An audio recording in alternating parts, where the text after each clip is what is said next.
नमस्कार मित्रांनो. Agriculture optional समर पण आन्सर रायटिंगमध्ये तुम्हा सर्वांचं पुन्हा एकदा स्वागत. आज आपण इकॉलॉजीमधला एक महत्त्वाचा प्रश्न बघणार आहोत. प्रश्नाकडे जाऊयात. हा प्रश्न जो आहे तो फिजिकल अँड सोशल एन्व्हायरमेंट याची चर्चा करतो. सिलेबसमध्ये बघा एक मुद्दा आहे, सिलेबसमध्ये एक पॉईंट आहे ज्याच्यामध्ये physical and social environment as a factors of crop production and distribution या पद्धतीने एक पॉईंट आपल्याला दिला आहे. त्याच्यावर हा क्वेश्चन डिस्कस केलेला आहे. क्वेश्चनकडे जर आपण बघितलं तर क्वेश्चन बघूयात. पहिल्यांदा, discuss the influence of physical and social environment on production and distribution of crops in India with examples. या पद्धतीनं हा प्रश्न जो आहे तो प्रश्न आपल्याला सांगता येतो. प्रश्न थोडासा अवघड आहे किंवा किचकट आहे, या पद्धतीनं म्हटलं तरी सुद्धा चालेल, राईट. कारण बघा कसं आहे, हा प्रश्न का महत्त्वाचा ठरतो, थोडंसं व्यवस्थित लक्ष द्या याच्याकडे, राईट. इथं दोन गोष्टी आहेत. पहिली गोष्ट आपल्याला हे बघायचं आहे की क्रॉप प्रोडक्शन जे आहे, म्हणजे भारतामध्ये जी पिकं घेतली जातात, ओके. सो भारतामध्ये जी पिकं घेतली जातात, ही पिकं का घेतली जातात, why we choose a particular crop, म्हणजे फार्मर का शुगर केनच चूज करतो, का तो शुगर केनची शेती करतो, किंवा का तो कॉटनची शेती करतो, किंवा का तो लेट्स से अजून XYZ कोणतं पीक आहे त्याची शेती करतो. त्याच्या मागं काहीतरी रिझन्स असतात, बरोबर. आणि हे रिझन्स आपल्याला factors of crop production and डिस्ट्रीब्युशन्समध्ये सांगता येतात.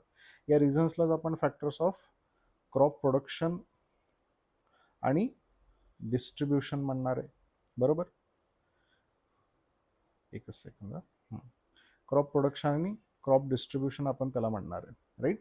सो याच्यामध्ये दोन मेजर फॅक्टर्स जे आहेत आपल्याला क्रॉप प्रोडक्शन आणि डिस्ट्रीब्युशनचं सांगता येतात. पहिला जो आहे त्याला आपण फिजिकल फॅक्टर्स म्हणतो, ठीक आहे. दुसरा जो आहे त्याला आपण सोशल फॅक्टर्स म्हणणार आहे. सो काहीतरी फिजिकल एन्व्हायरमेंटचे फॅक्टर्स आहेत, म्हणजे वातावरणाचे फॅक्टर्स, आणि दुसरी गोष्ट आपले जे सोशल फॅक्टर्स किंवा सामाजिक परिस्थिती जी आहे, ही सामाजिक परिस्थिती कशी अफेक्ट करते याची चर्चा आपल्याला या पर्टिक्युलर क्वेश्चनमध्ये करायची, राईट. सो तुम्हाला आयडिया आली असेल. त्याच्यानंतर मग इंट्रोडक्शनकडे जाऊयात. इंट्रोडक्शनमध्ये उत्तरामध्ये काय लिहायचं आहे याविषयीची चर्चा मी तिथे केली आहे बघा. The production and distribution of crops in India are shaped by complex interplay of physical and social factors. बरोबर. याच्यामुळेच आपण एखादं क्रॉप घ्यायचं का नाही घ्यायचं याविषयी डिसिजन जो आहे तो तिथे घेत असतो. मग फिजिकल फॅक्टर्स किंवा physical environment that includes climate, social type, soil type, topography, water availability. मग कोणतं पीक घ्यायचं हे तिथल्या क्लायमेटवर डिपेंड असतं, हे तिथल्या सॉईलवर डिपेंड असतं, हे तिथल्या टोपोग्राफीवर आणि वॉटर अवेलेबिलिटीवर डिपेंडंट असतं, बरोबर. सो हे फिजिकल एन्व्हायरमेंटचे फॅक्टर्स आपल्याला सांगता येतात. सेकंड थिंग, ज्यावेळेस आपण सोशल एन्व्हायरमेंटकडे जातो, सोशल एन्व्हायरमेंटमध्ये सुद्धा इंटरेस्टिंग फॅक्टर्स आहेत आपल्याला. फॉर एक्झाम्पल कल्चरल प्रॅक्टिसेस असतात, काहीतरी लँड टेन्युअर सिस्टीम्स आपल्याला वेगवेगळ्या दिसून येतात, मार्केट डायनॅमिक्स वेगवेगळं आपल्याला दिसून येतं, आणि गव्हर्नमेंट पॉलिसीज आपल्याला वेगवेगळ्या दिसून येतात. म्हणजे इंट्रोडक्शनमध्ये बघा मी काय केलं, काय करण्याचा प्रयत्न इथे केला की माझ्या उत्तरामध्ये काय असेल, आन्सरचं एक स्ट्रक्चर देण्याचा मी प्रयत्न तिथं केला. याचा बेनिफिट हा होतो की जो पेपर चेकर आहे त्या पेपर चेकरला आपल्या उत्तरामध्ये काय काय आहे त्याची एक चांगली आयडिया इटसेल्फ, इंट्रोडक्शन इटसेल्फमध्येच येऊन जाते. आणि जर एवढं छान इंट्रोडक्शन तुम्हाला करता आलं तर समजून घ्या, मार्क जे आहेत हे या प्रश्नाला खूप चांगल्या पद्धतीने येऊ शकतात, ओके. मग आता बॉडीकडे जाऊयात. पहिल्यांदा आपल्याला फिजिकल आणि एन्व्हायरमेंटल फॅक्टर्स जे आहेत ते तिथं बघायचे आहेत. याच्यामध्ये क्लायमेट आणि वेदर पॅटर्न कसं क्रॉप सिलेक्शन अफेक्ट करत असतं. पहिली गोष्ट टेम्परेचरची आपल्याला सांगता येते, दुसरी गोष्ट रेनफॉलची आपल्याला सांगता येते. टेम्परेचरमध्ये बघा, जिथं खूप जास्त पाऊस पडतो, जिथं खूप कमी टेम्परेचर आहे, for instance wheat, a cool season crop thrives in a temperate regions of north India. म्हणजे उत्तर भारतामध्ये टेम्परेचर कमी आहे, तिथं आपण वीटला प्रेफर करणार आहे, तिथं वीटचं सिलेक्शन करणार आहे, बरोबर. पण जर आपण पठारी प्रदेशावर आलो, कॉटन किंवा मेज कल्टिवेशन तिथं केलं जातं सेमी एरिड रिजन्समध्ये. मग याच्यामध्ये महाराष्ट्र, गुजरातचा समावेश होतो. सो आपल्या इथला शेतकरी जो आहे तो मेजॉरिटी वीट ऐवजी, म्हणजे गव्हाऐवजी आपल्या इथला शेतकरी फोकस कशावर करतो, मेज आणि कॉटनवर करतो. का करतो, हेच क्रॉप त्यानं का सिलेक्ट केले, तर आपलं टेम्परेचर या क्रॉप्सला सुटेबल असलेलं आपल्याला दिसतं, ओके. हा कॉमन सेन्सचा प्रश्न आहे. फक्त फिजिकल फॅक्टर्स म्हणलं की आपल्याला काहीतरी भीती वाटायला सुरू होते, राईट.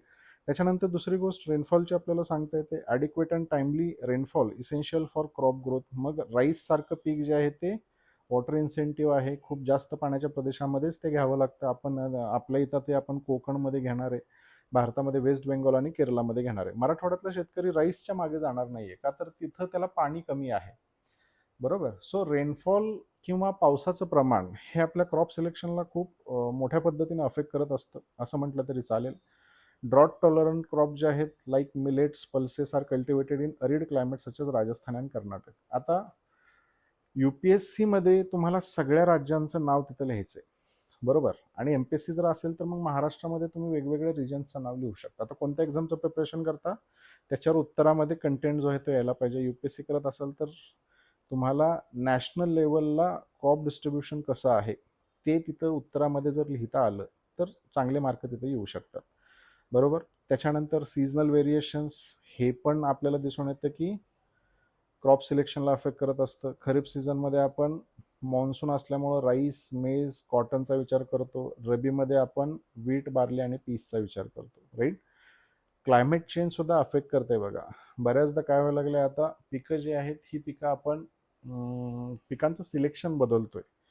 क्लायमेट चेंजचा इम्पॅक्ट त्याच्यावर नक्कीच पडत आहे. विदर्भामध्ये बघितलं तर कॉटनच्या ऐवजी किंवा कापसाच्या ऐवजी सोयाबीनला प्रेफरन्स जास्त दिला जातोय. इवन पश्चिम महाराष्ट्रामध्ये किंवा मराठवाड्यामध्ये सुद्धा सोयाबीनचं क्षेत्र जे आहे ते वाढत चाललंय. कशामुळे वाढत चाललंय? पाऊस जो आहे तो इरेग्युलर झालाय. इरेग्युलर झाल्यामुळे जी आपण ट्रेडिशनली पिकं घेत होतो ती आता घेत नाहीये आणि त्याच्या जागी आपण नव्या पिकांच्या मागे जातोय, राईट.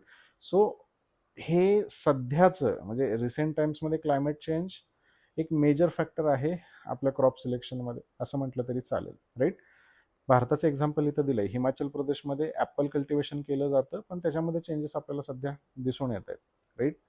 त्याच्यानंतर सॉइल टाईप आणि फर्टिलिटी, कंपोजिशन सोबतच न्यूट्रिएंट अवेलेबिलिटी जी आहे ही मॅटर करत असते, ओके.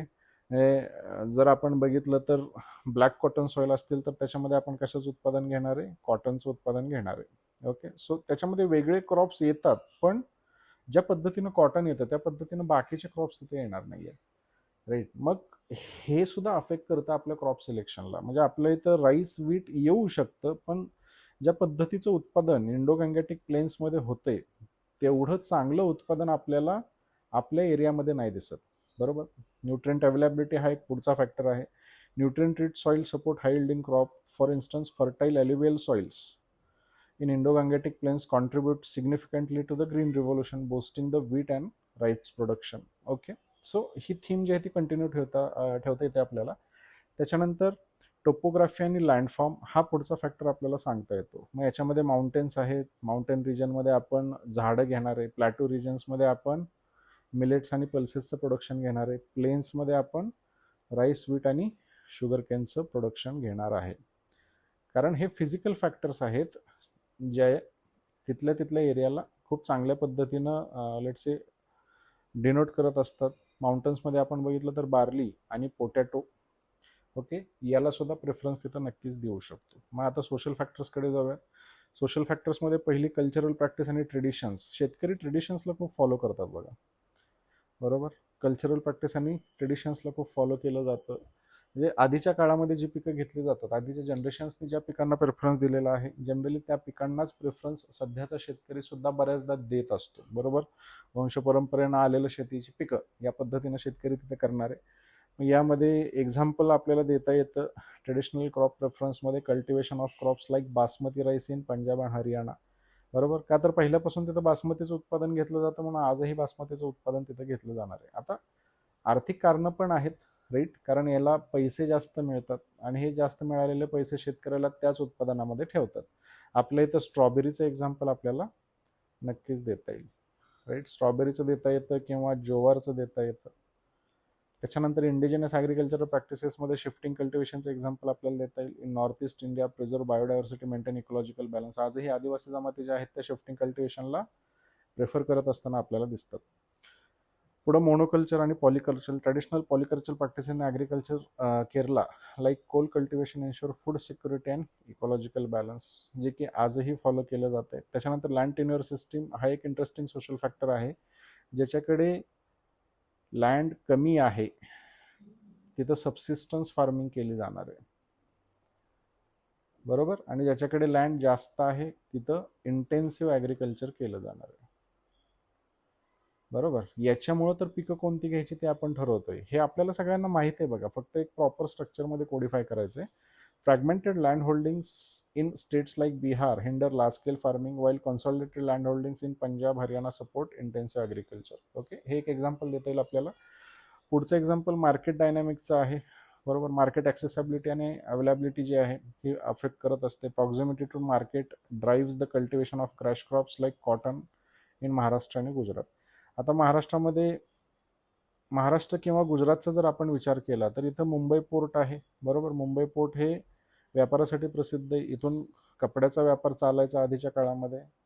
या एरियामध्ये कॉटनचं प्रोडक्शन केलं जायचं, का तर मार्केट ॲक्सेस त्याला आहे. आजचा जर विचार केला तर ज्या काही मेट्रोपॉलिटन सिटीज आहेत किंवा जी मोठी शहर आहेत त्याच्या आजूबाजूच्या एरियामध्ये आपल्याला व्हेजिटेबल प्रोडक्शन दिसून येतं, का तर हे व्हेजिटेबलची डिमांड आपल्याला सिटीमध्ये दिसते, लोकसंख्या तिथं जास्त आहे, शेती केली जात नाही, राईट. सो एखादं भाजीपाला पीक तिथं सिलेक्ट केलं जातं. कशामुळे केलं जातं? मार्केट डायनॅमिक किंवा मार्केट ॲक्सेसिबिलिटीमध्ये. हा एक सोशल फॅक्टर सुद्धा आपल्याला सांगता येतो, बरोबर. इंटरेस्टिंग फॅक्टर्स आहेत, हे सगळ्या गोष्टी आपल्याला माहीत होत्या, फक्त एक प्रॉपर स्ट्रक्चरमध्ये आपल्याला त्यांना ठेवणं गरजेचं होतं. मग आता कन्क्लुजनकडे जाऊयात, राईट. कन्क्लुजनमध्ये the physical and social environments in India significantly influence crop production and distribution.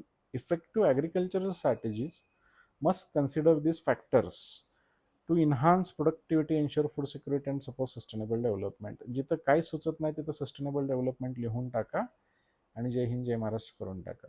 Okay, आजचा प्रश्न तुम्हाला कळाला असेल, इंटरेस्टिंग आहे. थोडेसे प्रश्न पुन्हा एकदा रिपीट बघितला तरी चालेल, याच्या नोट्स काढून ठेवा. ओके, हा प्रश्न सहसा विचारला जातोच, राईट. सो जसाच्या तसा इथं आपण जसा डिस्कस केलं तसाच्या तसा जर तुम्ही पेपरमध्ये लिहिला तर चांगले मार्क तुम्हाला पडू शकतात. ओके, या गुड नोटवर आजचं सेशन इथंच कन्क्लूड करूयात. धन्यवाद.